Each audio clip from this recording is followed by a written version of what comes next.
All right, let's get right into it. Something really strange happened in Kazakhstan back in late 2025. We saw a series of moves that, on the surface, looked completely contradictory, almost like a diplomatic breakdown. But as we're about to unpack in this explainer, what looked like confusion was actually the final, brilliant move in one of the most clever sanction evasion schemes we've ever seen. So this is the big question that had everyone puzzled. Was Kazakhstan finally breaking away from Russia's tight economic grip, or were these moves actually a sign of something else, a much deeper, more complex alliance taking shape? Well, the answer isn't a simple yes or no. It's way more interesting than that. And you really have to look at the timing to get what was going on. In November 2025, the leaders of Russia and Kazakhstan inked this huge eternal friendship deal. Okay, then, just a few weeks later, Kazakhstan passes a law that looks like it's seizing or nationalizing key Russian uranium assets. Now, if you're a Western observer, you're thinking, wow, what a pivot. But it wasn't a pivot at all. No, this was the blueprint, a brilliantly designed strategy to do one very specific thing: to trade visible ownership, the kind you can easily sanction, for invisible control, the kind you can't. You see, Russia didn't lose its grip on Kazakh uranium. It actually perfected it. And the whole thing works because of this one concept: origin laundering. It's a pretty simple idea, but it's genius. Basically, Russia gives Kazakhstan the technology to process its own uranium, right there on Kazakh soil. That means the final product gets a shiny Product of Kazakhstan certificate, making it legally untouchable by sanctions, even while Russia quietly stays in control and collects the profits.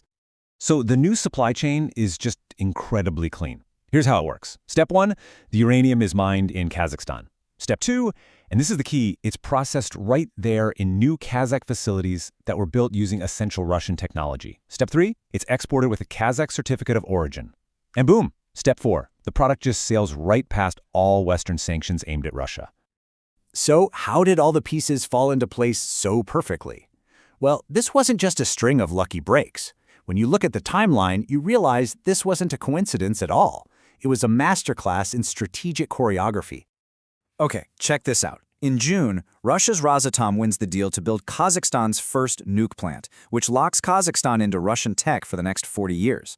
Then in November, the big political alliance is signed. Then, right before the new law drops, Rosatom sells its shares to Chinese companies, getting its name off the books. And finally, the law passes, cementing this whole new structure. Just a perfectly timed, perfectly executed gambit. And this chart just shows you the new reality so clearly. On paper, Russia is completely gone. The mines are 75% owned by the Kazakh state, which looks totally independent. Another 20% is held by Chinese firms, which adds a nice layer of political cover. But look at that tiny slice, the technical service agreements. That's the magic trick. That's where Russia's real control and its profits are now hidden, completely off the books and out of sight. You know, one analysis of this situation just absolutely nailed it. The quote is, relying on Kazakhstan to bypass Russia is as effective as relying on Russia to bypass Russia. I mean, that just cuts right to the heart of it, doesn't it? The names on the paperwork have changed, but the fundamental control, that hasn't changed one bit. But here's where it gets even more clever. This wasn't just about dodging sanctions, it was about building a way more profitable, totally risk-free business model. So let's look at the money behind this, because this part is just remarkable. Okay, so under the old way of doing things, direct ownership, Russia was pulling in about $1.2 billion a year from its operations in Kazakhstan. Not bad, right? But every single cent of that was a huge, visible target, completely exposed to Western sanctions. It was good money, but it was incredibly risky. And when you put the old model right next to the new one, the genius of it just jumps off the page. Look at this. Control shifts from risky, public equity to essential, hidden technology and services. The sanctions exposure, it drops from 100% down to 0. Political risk plummets. It's just a total strategic upgrade in every single way. And here's the payoff. The projected annual revenue under this new service-based model is a staggering $3.6 billion. So not only did they eliminate all the risk, they're on track to literally triple their profits. And it's all coming from service fees and licensing contracts that are completely invisible to the sanction system. So the obvious question is, why can't the West just stop this? Well, here's the thing. The entire structure was designed from day one to be legally and politically bulletproof. It doesn't break the rules. It actually uses the rules of the international system against itself. From a legal standpoint, their hands are pretty much tied. You've got the Nuclear Non-Proliferation Treaty, which protects Kazakhstan's right to work with Russia on peaceful nuclear tech.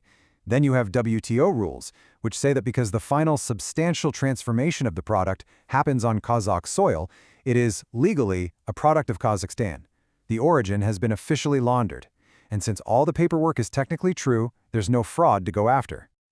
But the real checkmate here isn't legal. It's political. And it all comes down to this chart, this critical dependency.